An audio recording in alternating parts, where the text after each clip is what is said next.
ملیت پایتخت یک جوان دختر 22 ساله را بازداشت کرده است که با وعده فرستادن به مراسم ادای حج عمره از بیش از 200 نفر از 500 تا 700 دلار مبلغ گرفته فریب داده است.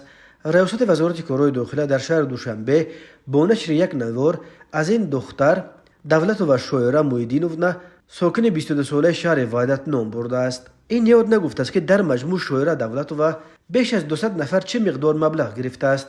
تنها اشاره می شود که از قسم 500 دلار و از دیگران 700 دلار گرفته است. در گزارش ذکر می شود که شورای دولت و با نام نعمت و سمیره هم مسلک نیز دارد و آنها حتی خویشاوندان خود را فریب داده مبلغ گرفتند و بر عوض هر یک نفر از شورای دولت و 100 دلار حقمزد می گرفتند. آنها را دستگیر کردند یا نه معلوم نیست. در ادامه گفته می شود که به خاطر به دست آوردن باوری مردم در آغاز یک چند نفر را با پرداخت 500 دلار به حج برده است. در گزارش خود شورای دولت و اقرار می شود که از اهالی برای به حج فرستادن 5500 سومون گرفته آنها را به حج نفرستاده است. او نگفته است که از چند نفر چنین مبلغ را گرفته است. معلوم نیست که عرفای او تحت چه شرایطی ثبت گردیده است.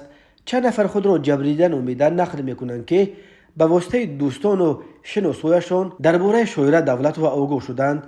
برای رفتن به حج مبلغ‌های کلان دادند ولی به حج نرفتند.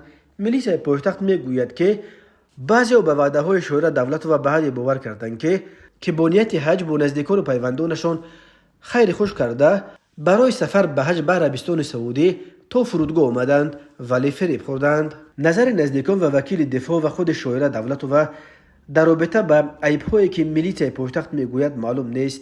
بنا به اطلاع ریاست وزارت کارهای داخله دوشنبه اول شورای دولت و در حبس پیشکی قرار دارد.